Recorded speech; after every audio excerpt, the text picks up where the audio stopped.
जंगल में फलों का जूस बनाकर बेचते थे। जंगल के सारे पंछी कालू कौवे के जूस सेंटर पर आकर जूस पीते। गोरी, मुझे एक आम का जूस दे दो और मुझे पाइनएप्पल और चीकू वाला मिक्स जूस, वो भी बर्फ डाल के। हाँ हाँ, अभी बनाती हूँ। कालू ने मिक्सी में फलों का जूस बनाना शुरू कर दिया। गोरी, मुझे एक करेले का जूस दे दो और मुझे सारे फलों वाला मिक्स जूस। ऐसे कैसे? मैं करेले का जूस पी रही हूँ और तू मीठे फलों वाला पिएगी? नहीं नहीं, तू भी करेले का जूस पीना। रानो उनकी बातें सुन रही थी। तभी रानो चिड़िया ने कहा, मीनू मौसी, क्यों ना आप भी टूनी के जैसे मिक्स फ्रूट वाला जूस पी लो। हाय रे मेरी फूटी किस्मत, अगर मैं पीना भी चाहूँ तो नहीं पी सकती क्योंकि मुझे शुगर है। हाँ रानो, इसलिए मीनू मौसी रोज हमारे ठेले से करेले वाला कड़वा जूस पीती है। और हाँ कालू, मेरे जूस में एलोवेरा डालना मत भूलना।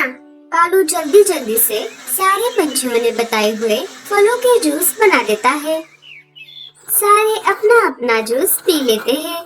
गोरी, पहले तुम्हारे जूस की टेस्ट बहुत अच्छी थी, तुमने बर्फ थोड़ी ज्यादा डाल दी है। ई, ची ची ची ची ची, कितना कड़वा जूस है मीनू मौसी। नहीं पीना है तो साफ साफ बोल दे, मैं ही पी लेती हूँ। मीनू मौसी टूनी का भी जूस पी लेती है। कम शक्कर खाया करो साथियों, वरना हमें भी मीनू मौसी की तरह कड़वा जूस पीना होगा। चलो चलो, अब अपने अपने पैसे दे दो। अपने अपने पैसे देकर सारे वहाँ से चले जाते हैं। गौरी, दिन ब दिन तुम्हारे जूस की टेस्ट खराब होती जा रही है, आगे से जरा ध्यान रखना। तभी जग्गू वहाँ पर आ जाता है। पापा, कितने दिन हुए मैं आपसे रिमोट वाली गाड़ी मांग रहा हूँ, पर आप हो कि मुझे लेकर ही नहीं देते। अजी, हमने आज बहुत मुनाफा कमाया है, आज आपको जग्गू को रिमोट वाली गाड़ी लेकर ही देनी होगी। ठीक है जग्गू बेटा, चलो आज लेकर ही देते हैं। कालू खिलौने की दुकान से जग्गू को महंगी वाली रिमोट की गाड़ी खरीद कर दे देता है। जग्गू खुशी से गाड़ी लेकर वहाँ से चला जाता है। कालू जी, चलिए, हमें हमारे फलों के बगीचे की देखभाल करनी है। इधर जग्गू खिलौना लेकर सोनू और पिंकी के पास आ जाता है। देखो दोस्तों, मेरे मम्मी पापा ने मेरे लिए रिमोट वाली गाड़ी खरीद कर दी है। जग्गू वो कार चलाकर दिखाता है और जोर जोर से नाचने लगता है। ये देखा दोस्तों, कितनी अच्छी है ना मेरी गाड़ी। जग्गू, क्या तुम तुम्हारी गाड़ी हमें खेलने के लिए थोड़ी देर दे सकते हो? नहीं रे बाबा, मैं इसे आप दोनों के साथ शेयर नहीं करूँगा। मैंने इसे अभी तक ठीक से खेला भी नहीं है। अगर आप दोनों इसके साथ खेलोगे तो इसकी सारी चार्जिंग खत्म हो जाएगी। अगर आप दोनों को खेलना है तो अपने मम्मी पापा से मांग लो। ऐसा कहकर जग्गू वहाँ से अपनी गाड़ी लेकर चला जाता है। घमंडी कहेगा, अगर खेलने नहीं दे सकता था तो यहाँ लेकर ही क्यों आया? सोनू बेटा, ऐसा नहीं बोलते। जब उसका मन भर जाएगा तो वो तुम्हारे साथ उस गाड़ी को जरूर शेयर करेगा। मम्मा, हम कितने दिनों से आपसे वो गाड़ी मांग रहे हैं, पर आप हो कि हमें लेकर ही नहीं देती। दूंगी बच्चों, जरूर लाकर दूंगी। आप दोनों यही खेलो, मैं जाकर हमारे लिए अनाज लेकर आती हूँ। अगर मुझे आने में देर हो गई तो घबराना मत, रानू आंटी के यहाँ पर चले जाना। लाडो अनाज लाने के लिए जा ही रही थी कि तभी रानो चिड़िया सामने आ जाती है। अरे लाडो, कहाँ जा रही हो इतनी जल्दी में? क्या बताऊँ रानो, बहुत दिनों से बच्चे खिलौने लाकर देने की जिद कर रहे हैं, पर एक मैं हूँ कि उन्हें लाकर नहीं दे सकती, इसीलिए मैं राजा जी के महल में काम करने के लिए जा रही हूँ। पर लाडो, तुम तो अपना जूस सेंटर खोलने वाली थी ना?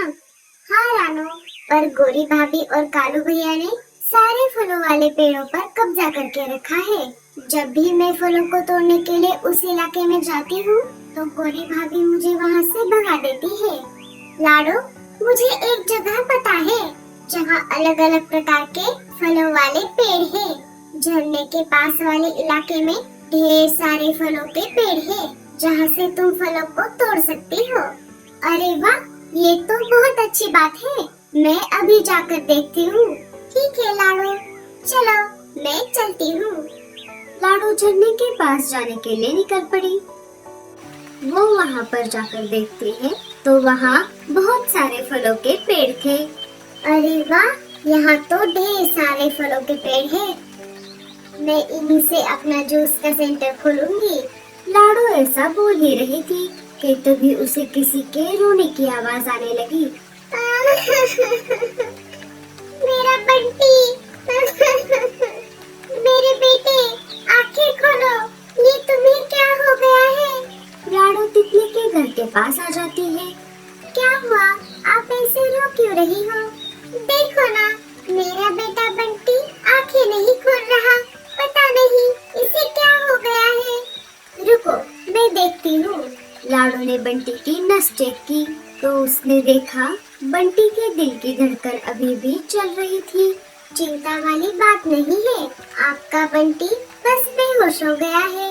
लगता है इसने किसी जहरीले फलों का रस पिया है। यही रुकिए, मैं अभी आती हूँ। लाडो चल पड़ी एक ऐसी जड़ी बूटी की तलाश में जिससे बंटी ठीक हो सकता है। थोड़ी देर खोज करने पर लाडो को एक जगह वो जड़ी बूटी वाला पेड़ मिल गया। लाडो चिड़िया ने देरी ना करते हुए उस पौधे के पत्तों को तोड़ लिया और उसे लेकर वो तितली के पास आ गई। आप डरिए मत, मुझे जड़ी बूटी मिल गई है। इसे पीते ही आपका बंटी बिल्कुल ठीक हो जाएगा। बाकी सब ऊपर वाले के हाथ में है। लाडो ने पत्तों का रस निकालकर कुछ बूंदें बंटी के मुंह में डाल दी। थोड़ी ही देर में बंटी बेहोशी से जाग गया। माँ, मेरे बच्चे तो ठीक हो गया। चिड़िया, अगर तुम सही समय पर ना आती तो न जाने मेरे बंटी को क्या हो जाता। कोई बात नहीं बहन जी, जंगल में एक दूसरे की मदद करना हमारा फर्ज बनता है। क्या पता न जाने कौन किसके काम आ जाए। वैसे आपका नाम क्या है? मेरा नाम सोना तितली है। पर तुम इस इलाके में क्या कर रही हो? क्या तुम्हारा कोई रिश्तेदार यहाँ पर रहता है? जी नहीं, दरअसल मैं यहाँ के फलों वाले पेड़ों को ढूंढ रही थी। मुझे मेरे जंगल में फ्रूट जूस वाला ठेला शुरू करना है। वो तो बहुत अच्छी बात है। अगर तुम्हें मेरी कोई जरूरत पड़े तो मेरे घर जरूर आना। ठीक है, अब मैं चलती हूँ। बच्चे घर पर मेरा इंतजार कर रहे होंगे। ऐसा कहकर लाडो वहाँ से अपने घर की ओर निकल पड़ी। वाह, एक तितली!